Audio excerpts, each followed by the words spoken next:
Well, as an observer of Sri Lanka, I would say that yes, it has been a fast-moving story, but a story that has been growing since the protests began in February. And in fact, if you trace back the collapse, the political and economic collapse that we're seeing today, it can be pinned quite squarely at the door of the Rajapaksa dynasty, and therefore it is a very welcome step that Gotabaya Rajapaksa has indeed resigned today. I think a lot is going to happen, and a lot needs to happen in terms of the political dialogue between diverse political parties to bring together a tangible, workable solution, a temporary solution indeed, to the current political stalemate. Because at this point, we have no longer, Sri Lanka doesn't have a prime minister, nor does it have a president. Well, these are very dramatic images we're seeing of the protesters inside the president's home. Can you explain for our viewers why the protesters are so angry, and why do they hold Rajapaksa responsible?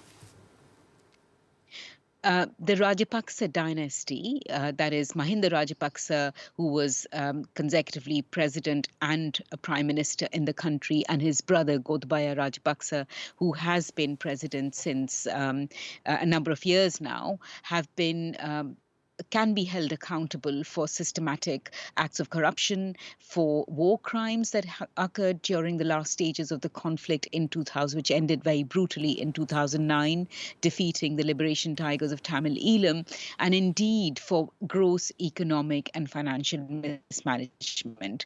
So the anger, the public anger that we are seeing in the streets now is directed very personally and very specifically to this dynasty, which has controlled and had the reins of control of Sri Lanka for almost 2 decades now.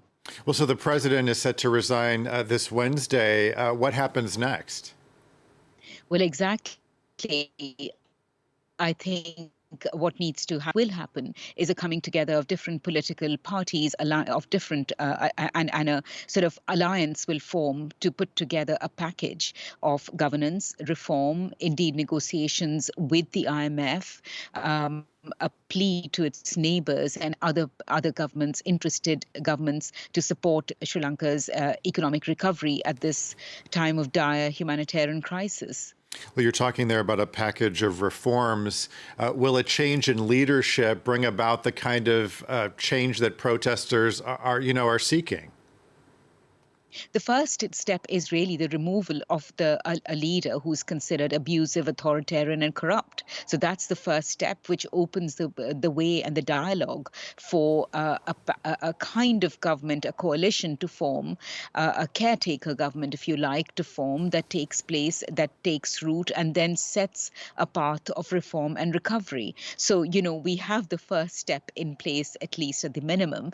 And now what we're going to see is hopefully a peaceful alliance that will come together, that will drag Sri Lanka out of its current state of chaos.